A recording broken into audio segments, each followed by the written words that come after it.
Nos últimos 200 anos, a civilização vem seguindo um padrão determinado. Todo o seu futuro, todo o seu progresso é indicado por duas coisas: o avanço técnico-científico e o aumento da produção econômica. Esse avanço civilizatório dos últimos 200 anos é completamente diferente dos anos anteriores. Na Grécia, por exemplo, não havia esse sentimento de avanço, de progresso. A riqueza era definida pela cultura que as pessoas tinham, não pela quantidade de bens. Na Idade Média, também não havia essa sensação de progresso, de avanço, seja técnico, científico ou mesmo de produção. O que definia se a sociedade estava bem era saber se ela era virtuosa, se ia para o céu, se construía igrejas. É dos últimos 200 anos essa sensação de que a humanidade tem que avançar, progredir, e que o progresso se define pelo avanço técnico-científico e pelo avanço da produção material de bens e serviços. A economia passou a ser o definidor, a definidora, o elemento central do processo de civilização. Nesses 200 anos, a gente chega agora e percebe que as coisas não estão bem. Nem o capitalismo conseguiu fazer uma sociedade feliz e nem o socialismo. Os dois lados da mesma moeda da chamada civilização industrial, do progresso nesses últimos 200 anos. O socialismo, a gente viu que não conseguiu desenvolver a liberdade individual nas pessoas dali de dentro. Não conseguiu eficiência na produção dos bens que as pessoas queriam. Foram sistemas e regimes de filas, de repressão política. O capitalismo, por outro lado, não trouxe a felicidade geral. Criou uma desigualdade social que hoje é maior do que no passado. E, sobretudo, gerou o risco da catástrofe ecológica, do aquecimento global, da destruição do próprio planeta. A verdade é que nós chegamos ao começo do século XXI com dois conjuntos de problemas. Um conjunto de problemas ao lado das ideias. As ideias entraram em crise. Nós estamos num processo em que os conceitos estão em revolução, estão mudando. E nós estamos também num momento em que a realidade está na véspera de catástrofes. Por exemplo, essa revolução dos conceitos. Nós estamos partindo do tempo em que o importante era a nação para um tempo em que o importante é o global. Mas já não é tempo do valor fundamental da nação e ainda não é tempo do valor fundamental da globalização. Ninguém se sente, eu sou global. Não, eu sou brasileiro. Mas, ao mesmo tempo, ninguém se sente, eu sou brasileiro e o resto do mundo não importa. Nós estamos numa terra de ninguém, entre a globalização e a nacionalidade. Nós já não estamos mais no tempo de querer o desenvolvimento econômico, mas ainda não sabemos como fazer o desenvolvimento sustentável. Há uma revolução nos conceitos que a gente precisa apurar. Você pode prestar atenção e veja que lista imensa de conceitos estão mudando e deixando nossas ideias sem um território sólido onde pisar. Nós não temos hoje o que se chama de paradigmas. Estamos em fase de mudança de paradigma. Ao mesmo tempo, nós estamos vivendo momentos que antecedem, talvez, grandes catástrofes. A primeira delas, a mais visível, é o aquecimento global. Tremenda catástrofe que está adiante, que pode ameaçar muitas espécies. Fala-se em 95% das espécies com vida desapareceriam. O homem provavelmente não desapareceria, mas viveria em situações calamitosas, porque a agricultura se desarticularia. As cidades na margem do oceano seriam inundadas, pelo menos em parte. O calor seria destruidor. Não é essa a única catástrofe. É a catástrofe do desemprego. Porque houve um tempo em que as pessoas tinham emprego, ficavam desempregadas e voltavam a ter emprego. Agora não mais. Agora as pessoas têm emprego ou não têm emprego. Hoje existe um conceito do sem emprego, porque o emprego, além de ser pouco, graças às máquinas robóticas que substituem os homens, além disso, para ter emprego hoje, tem que ter educação. E a catástrofe da desigualdade, porque a desigualdade aumenta. Talvez não aumente na renda, mas aumente na qualidade de vida. Por exemplo, no começo do século XX, o filho de um rico tinha a mesma esperança de vida do filho de um pobre, porque a medicina era muito parecida para todos. Lembrem que se vocês olharem os livros de história, vocês vão ver que muitas rainhas do passado morreram de parto, coisa que hoje é raríssimo entre uma mulher de classe alta, mas continua comum em mulheres de classe baixa na renda. As pessoas viviam o mesmo número de anos, salvo um acidente ou outro. Hoje não. Hoje quem tem dinheiro sabe que vai viver mais anos do que quem não tem dinheiro, salvo acidentes. Há uma desigualdade até na esperança de quantos anos se vai viver. Se vocês olharem, nós temos uma lista grande de catástrofes que estão ameaçando o futuro. Mas a nossa pergunta é, e que fazer? E que fazer em um tempo em que há uma rebelião de conceitos, uma revolução nos conceitos, a falta de paradigmas que nos deem sustentação ideológica, de ideias para enfrentarmos o futuro, para entendermos o mundo? Estamos numa terra de ninguém, não temos guias, é como se estivéssemos numa cidade sem mapas e ao mesmo tempo com catástrofes adiante. O que fazer? Não podemos ficar parados. Não podemos esperar que surjam gurus que nos digam qual será a utopia do futuro. Nós podemos tentar.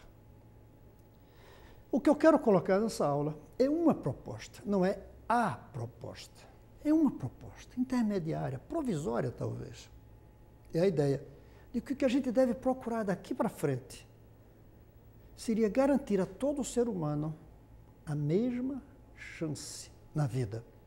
A mesma oportunidade para desenvolver o seu talento, a sua força, a sua capacidade.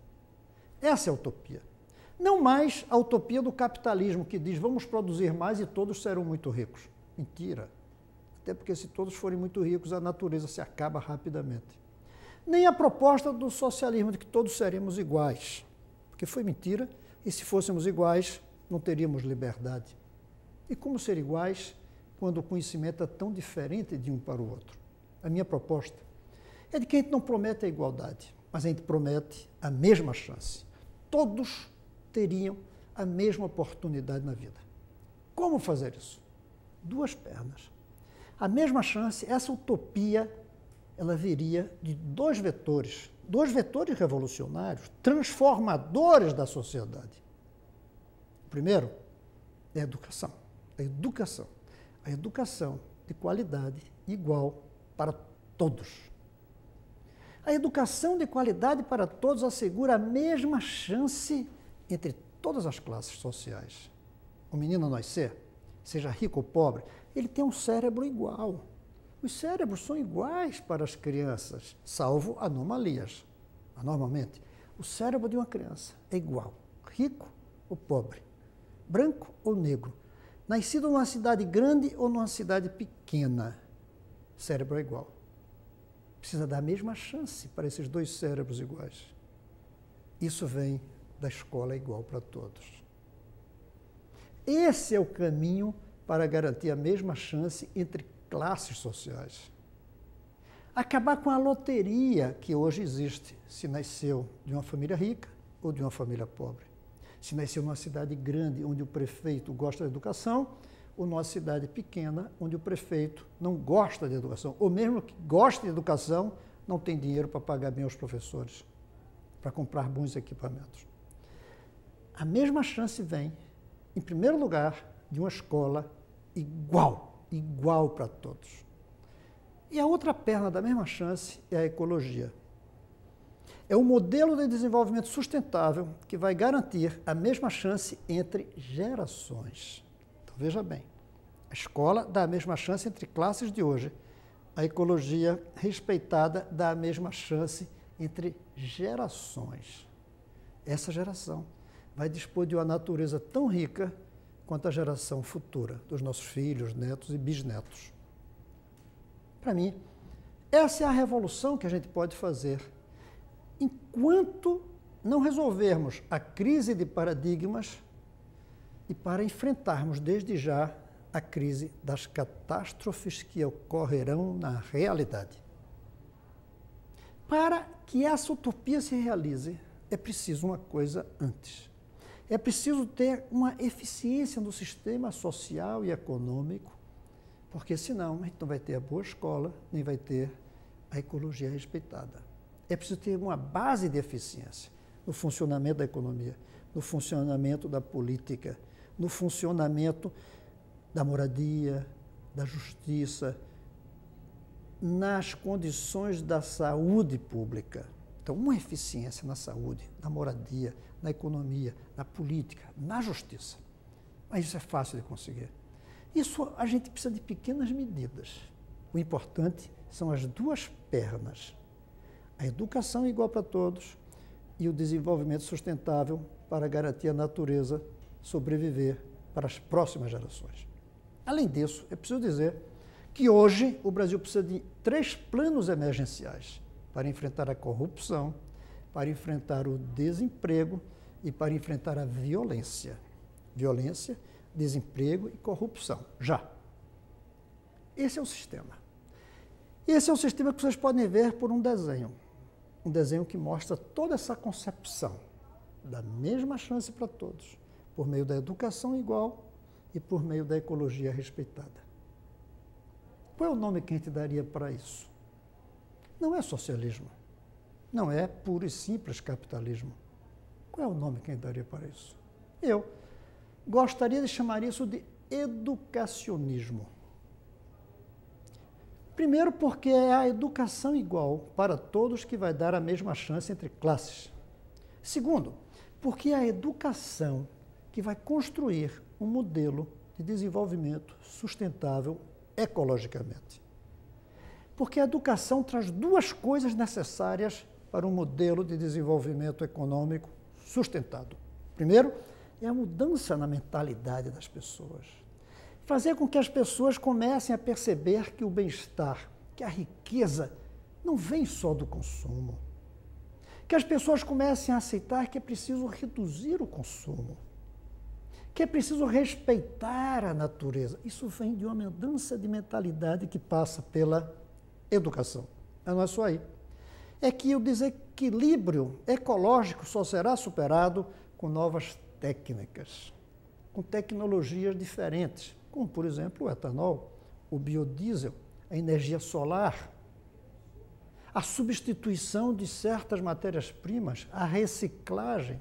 Então, a educação é o centro, o núcleo do progresso, o núcleo do futuro, o elemento central da civilização do século XXI será a educação. Por isso eu chamo de educacionismo. Essa nova ideologia do progresso no século XXI. Uma ideologia que seja capaz de dar continuidade a esses últimos 200 anos, corrigindo os desvios que nós tivemos com o consumismo, com a falta de respeito à natureza. Isso vai exigir uma mudança radical na maneira como nós fazemos as políticas públicas. Porque o colocar a educação em primeiro lugar, como elemento central, tirar a primazia da economia e colocar a primazia na educação, a gente vai ter que mudar radicalmente a maneira como os governos, os estados funcionam. Primeira coisa, a gente vai ter que dizer que educação, para ser igual, com a máxima qualidade para todos, no Brasil, o principal profissional será o professor. O professor e a professora do 1º e do 2º grau, do ensino fundamental e do ensino médio. Por quê? Lá. Porque é lá que a gente começa a trabalhar os cérebros. Quando chega na universidade, os cérebros já estão prontos. Eles vão apenas receber um pouquinho mais de conhecimento. O cérebro é produzido mesmo quando nasce biologicamente e quando passa pela educação de base, educacionalmente. Nós vamos precisar fazer com que todas as escolas desse país sejam igualmente boas. Isso exige que o salário do professor seja bom em qualquer cidade onde o professor esteja, mas que a qualificação dele seja a mesma, não importa a cidade onde ele esteja. Como no caso do Banco do Brasil. O Banco do Brasil, seus funcionários, eles ganham o mesmo salário independente da cidade, mas eles passaram no concurso público federal. Eles têm a mesma formação, não importa a cidade onde eles estejam. É preciso também que as edificações, os equipamentos pedagógicos, não importa a cidade, sejam da mesma qualidade. Computador, televisão, o prédio bonito tem que ser igual em todas as cidades, para pobres e para ricos. É preciso que o conteúdo seja muito próximo. Que haja diferença porque a geografia da cidade tem que ser incorporada, a história do Estado tem que ser incorporado. Mas o que tem que aprender de matemática, de português, de física, de química, de biologia, de história, de geografia, do ponto de vista básico, que seja o mesmo, independente da renda da família, se é rico ou pobre, da cidade onde mora a criança, se é grande ou pequena aquela cidade. Se fizermos isso, a gente está levando adiante o educacionismo. A gente está mudando o país, através do Brasil, ajudando a mudar a humanidade. E fazendo com que a desigualdade desapareça. E o atraso também. Porque 2 muros amarram o Brasil hoje. O muro do atraso, que separa países ricos de países pobres, países civilizados de países não civilizados plenamente, como é o caso do Brasil. Os países que não têm corrupção, ou têm pouca corrupção, que não têm violência ou pouca violência, cuja população é educada, e os países cuja população não é educada, é ineficiente, tem violência, tem corrupção. Tem um muro que separa o Brasil dos outros. E um muro que passa por dentro do Brasil, separando pobres de ricos. Temos que derrubar esses 2 muros. O que vai derrubar esses 2 muros não é a economia, não é o socialismo, não é o capitalismo, é o educacionismo. O educacionismo que vai ser capaz de fazer com a educação o que o Brasil fez nesses últimos 100 anos com o futebol. O futebol oferece bola redonda para pobres e para ricos. A bola que o pobre joga não é quadrada, é redonda, igual a do rico. Não precisa de professor para começar a jogar futebol. Não precisa de espaços bonitos, nem de computadores e televisão. Sabe o que acontece? Todos jogam bola. E aí, os com mais talento vão crescendo. Os que, além do talento, têm persistência, crescem mais. E aqueles que, além do talento, da persistência, têm vocação, chegam lá em cima. Os outros ficam embaixo. Já notaram que, no caso do futebol, os nossos craques são, em geral, filhos de pobres e negros? Porque a maioria da população é de pobres. E todos tiveram a mesma oportunidade. Então, são os pobres, por serem a maioria, que chegam lá. A gente tem que fazer isso com o resto. A gente tem que fazer isso com a educação. A gente tem que fazer com que nossos médicos, engenheiros, nossos cientistas, intelectuais, escritores sejam escolhidos não pela renda dos pais, não pela cidade onde nascem e vivem, mas pela oportunidade que lhes foi dada igualmente, sem diferença de classe, sem diferença de cidade onde vive. Isso é o educacionismo, uma nova ideologia que pode não ser a definitiva para construir a utopia da humanidade, mas pode ser, sim, um elemento de espera, uma ideologia provisória para resolver essa tragédia de um caos, de falta de paradigmas, uma rebelião nos conceitos tradicionais antes que novos conceitos surjam, e esse risco de véspera de catástrofes que nos ameaçam. O educacionismo pode ser, sim, a ideologia dos próximos anos das próximas décadas.